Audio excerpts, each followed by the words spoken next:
दक्षिणी हरियाणा में राव वर्सेस राव की लड़ाई अपने चरम सीमा पर है। एक पार्टी में होने के बावजूद दोनों नेताओं ने मैं बड़ा और मैं बड़ा के चक्कर में शहर के अधिकारी, विधायक, मेयर और पार्षदों का गुट बनाकर अपने अपने पाले में मिला लिया है। ये दोनों नेता भारतीय जनता पार्टी के, एक राव इंद्रजीत सिंह जो केंद्र में मंत्री हैं, तो वहीं दूसरे हैं राव नरबीर सिंह जो प्रदेश में मंत्री हैं।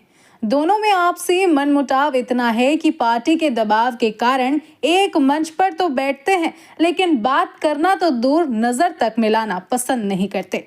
शुक्रवार को राव इंद्रजीत सिंह के एक बयान ने राजनीतिक गलियारों में हलचल तेज कर दी। शुक्रवार को राव इंद्रजीत सिंह मानेसर नगर निगम में 1 दर्जन के आसपास विकास कार्यों का शिलान्यास करने पहुंचे थे, जहां उन्होंने मेयर कार्यालय का भी उद्घाटन किया। इसके बाद मेयर को उनकी कुर्सी पर बैठाने के बाद उन्हें भारतीय जनता पार्टी में शामिल करवाने का ऐलान भी किया। राव इंद्रजीत के इस बयान ने भारतीय जनता पार्टी के उन नेताओं को सदमे में डाल दिया जिन नेताओं ने कुछ दिन पहले कहा था कि हम किसी भी कीमत पर डॉक्टर इंद्रजीत यादव को बीजेपी में शामिल होने नहीं देंगे। इतना ही नहीं, बीजेपी के नेताओं ने तो चुनाव प्रचार के दौरान डॉक्टर इंद्रजीत यादव के पति को गैंगस्टर तक कह दिया था। अब ऐसे में राव इंद्रजीत के इस बयान से दक्षिणी हरियाणा में ये आवाज उठने लगी है कि क्या राव इंद्रजीत सिंह एक गैंगस्टर की पत्नी को पार्टी में शामिल करवाना चाहते हैं। आज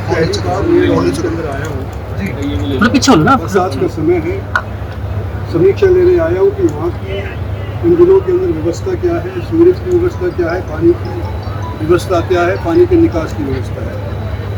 और जब मैं अफसरों की मीटिंग लेने आ रहा हूँ तो प्रजातांत्रिक तरीके से जो मेयर, हालांकि बीजेपी की टिकट के ऊपर नहीं जीती, लेकिन लोगों की राय से तो जीती है, उनको मैंने कुर्सी पे भी बिठाया है आज तक। और मैं समझता हूँ कि आने वाले समय के अंदर जैसे और लोग भारतीय जनता पार्टी की टिकट के ऊपर ना जीते हुए भी पार्टी के अंदर शामिल कर दिए गए थे क्योंकि वो जीत गए थे, आने वाले समय के अंदर मेयर साहिब कितने दिन में उम्मीद करें डॉक्टर इंद्रजीत यादव की? वो देखो, वो मेरे हाथ में नहीं है, लेकिन मेरी भी बात चली है और ये भी खुद मिल चुकी है बड़े बड़े भारतीय जनता पार्टी के नेताओं से।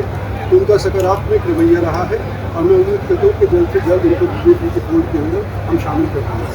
आपको बता दें कि चुनाव के वक्त डॉक्टर इंद्रजीत यादव को बीजेपी से मेयर की टिकट दिलाने के लिए राव इंद्रजीत सिंह ने अपनी एड़ी चोटी का जोर लगा दिया था, लेकिन इसके बावजूद टिकट दिलाने में असफल साबित हुए। बीजेपी ने सुंदरलाल सरपंच को टिकट देकर चुनावी मैदान में तो उतार दिया, लेकिन डॉक्टर इंद्रजीत यादव ने उन्हें भारी मतों से हरा दिया।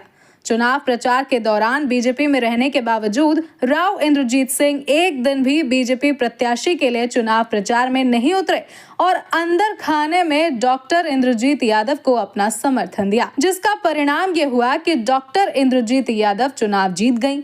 अब ऐसे में डॉक्टर इंद्रजीत यादव बीजेपी में शामिल होना चाहती हैं, लेकिन बीजेपी उनकी तरफ ध्यान नहीं दे रही है। राव इंद्रजीत सिंह ने कहा कि मानेसर की जनता ने उन्हें जिताया है। जैसे 7 पार्षदों को बीजेपी में शामिल किया गया है, वैसे ही मेयर को भी शामिल करना चाहिए। मैंने पार्टी के शीर्ष नेताओं से संपर्क किया है, बहुत जल्द इस पर फैसला होगा।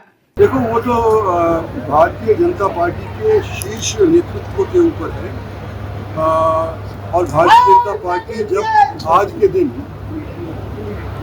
पन्ना प्रमुखों की तरफ भी झोंक करके उनसे साथ लेने की कोशिश कर रही है, तो जब मेयर बीजेपी के अंदर आने के लिए तैयार थी तो उनको बुलाना चाहिए था। इनको बिना बुलाए 7 पार्षदों को ज्वाइन कर लिया गया। मेरे को भी इतला इस बात की नहीं थी कि भाई इनको बुला करके ज्वाइन करवा लिया जाएगा। तो मैंने जब चर्चा करी कि भाई जब मेयर तैयार है, इसको क्यों नहीं बुलाया गया, तो उन्होंने कहा आने वाले समय के अंदर इसका जल्दी फैसला करेंगे। कार्यालय उद्घाटन और विकास कार्यों का शिलान्यास करने के बाद राव इंद्रजीत सिंह ने मेयर और पार्षदों के साथ बैठक की, लेकिन इस बैठक में राव नरबीर सिंह के समर्थक पार्षद शामिल नहीं हुए।